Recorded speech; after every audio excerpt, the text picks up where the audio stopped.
कम उम्र में विवाह होने पर लड़कियां ना स्वयं का ध्यान रख पाती हैं, ना परिवार का, ना जल्द जन्मे बच्चे को सही पोषण मिल पाता है। फिर भी माँ बाप या रिश्तेदार कम उम्र में विवाह करके मुक्ति पाना चाहते हैं। ऐसा ही माया के साथ हुआ। माया अभी 9वीं कक्षा में पढ़ रही थी जब उसके मामा मामी ने उसका विवाह तय कर दिया। वह भी माया से 20 वर्ष बड़े आदमी के साथ। रिश्ता अच्छा है, लड़का अमीर है।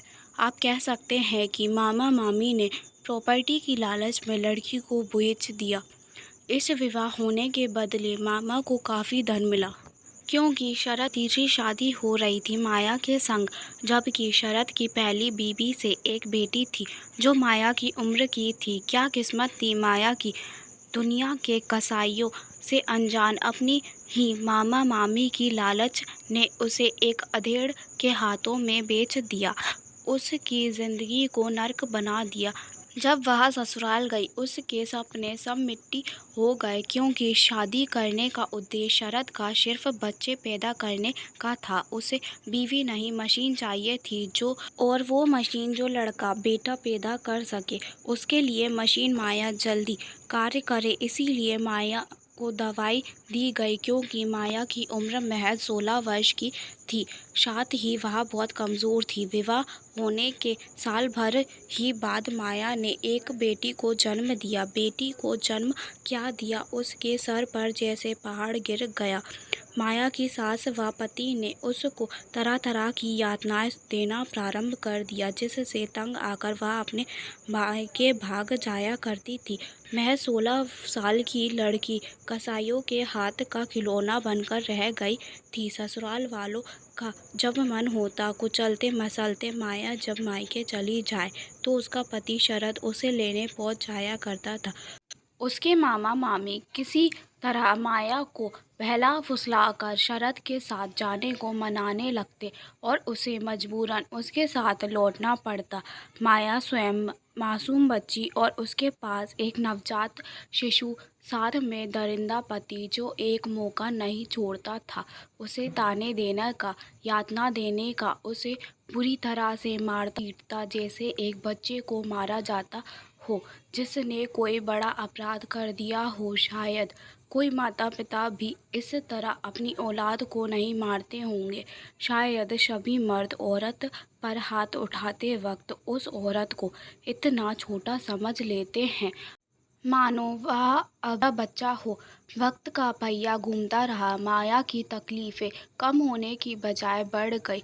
वह फिर से माँ बनी। अफसोस, इस बार भी उसने बेटी को ही जन्म दिया। आप सोच सकते हैं कि अब उसके साथ कैसा व्यवहार होता होगा। पूर्व से भी खतरनाक माया की सास के जुल्म अब मासूम बच्चियों पर प्रारंभ हो गए। वह माया की बेटी को कोसती, यहाँ तक कि उसे कुछ खिलाकर मारने की कोशिश भी की थी। अचानक उस बच्ची की हालत खराब हो गई। माया किसी भी तरह अपनी बच्ची को हॉस्पिटल लेकर पहुंची। बच्ची बड़ी जद्दोजहद के बाद बच गई, लेकिन माया अब टूट चुकी थी। विवाह होने के बाद अब उसका एक पल रहना ससुराल में मुश्किल हो रहा था, क्योंकि उसका डर बढ़ गया था कहीं उसकी बच्चियों को ससुराल वाले मार ना दे।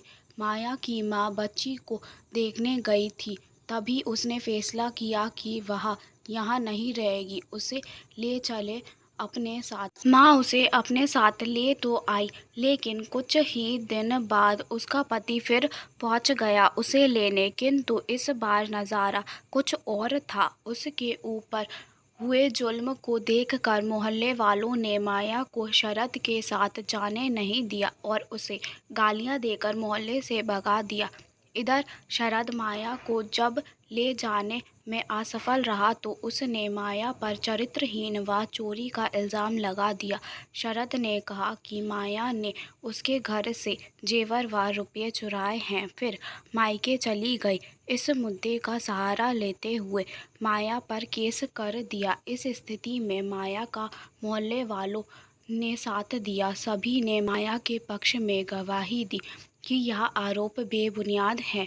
माया के ऊपर जुल्म करता था शरद, इसीलिए वह मायके आई है। फैसला माया के हक में आया और इसी वक्त माया की इच्छा पूछी गई। शरद के साथ रहने के लिए माया ने उसकी घिनौनी हरकत के बाद शरद से तलाक की उसी वक्त मंजूरी दे दी।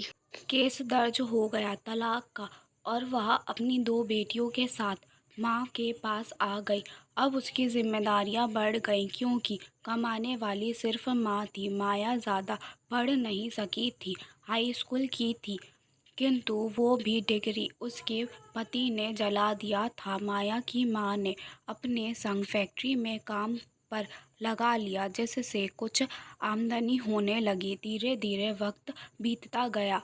माया की छोटी बहन की शादी एक अच्छे परिवार में हुई। लड़का अच्छी नौकरी वाला था, जिसने परिवार का बेटा बनकर परिवार को संभाल लिया। माया की बेटियां बड़ी हो रही थीं। एक 10 वर्ष की थी, 8 वर्ष की थी एक। इधर माया का केस चलते 10 वर्ष हो गए थे और माया को तलाक मिल गया। तभी माया की दोस्ती एक लड़की से हुई, जिसने उसकी जीवन को नया स्वरूप दे दिया। अरुणा ने माया को सुझाव दिया कि वह कोई कोर्स कर ले, जिससे वह अच्छी जगह कार्य कर सकती है, किंतु माया के पास धन का अभाव था और फीस में 17,000 की मांग थी, इसीलिए उसने मना कर दिया। तब अरुणा ने कहा कि चलो मैं मदद कर दूंगी, कुछ और तुम करो। इस तरह से अरुणा ने माया की सहायता प्रदान की और कुछ माया ने जीजा से मदद लेकर कोर्स कर लिया। साथ ही पार्ट टाइम नौकरी छोड़कर अपनी दोस्त अरुणा के कार्य में सहायता करने लगी। इस तरह माया की जिंदगी ने नया रूप लेना शुरू कर दिया। वह बंदिशों में बंधक बनी लड़की अपना इतिहास रचने के लिए तैयार थी।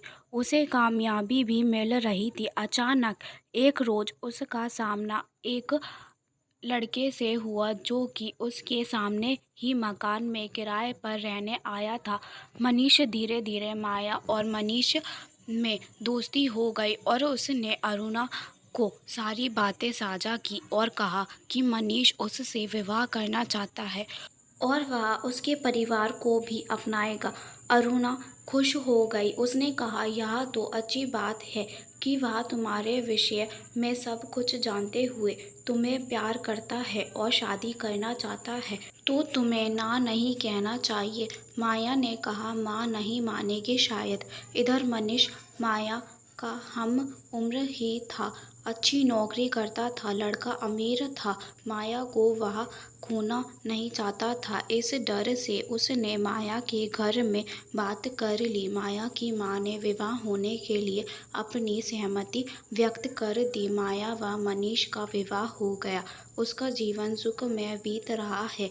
उसने अपनी जिंदगी की सबसे बड़ी जंग जीत ली, क्योंकि उसने अपनी बेटियों को एक पिता एक दोस्त देकर उनके भविष्य को सुरक्षित कर दिया, क्योंकि अक्सर बिना माता पिता के बच्चियों को समाज हवस की दृष्टि से देखता है। बच्चियों को उनका भविष्य मिला, जिसके संग वह हंसी खुशी हैं। इसीलिए जिंदगी में जब भी कोई घटना घटे, थकिए नहीं, रुकिए नहीं, क्योंकि जीवन में कर्म करने से ही स्वरूप बदलता है, जिससे एक नया अध्याय रचता है।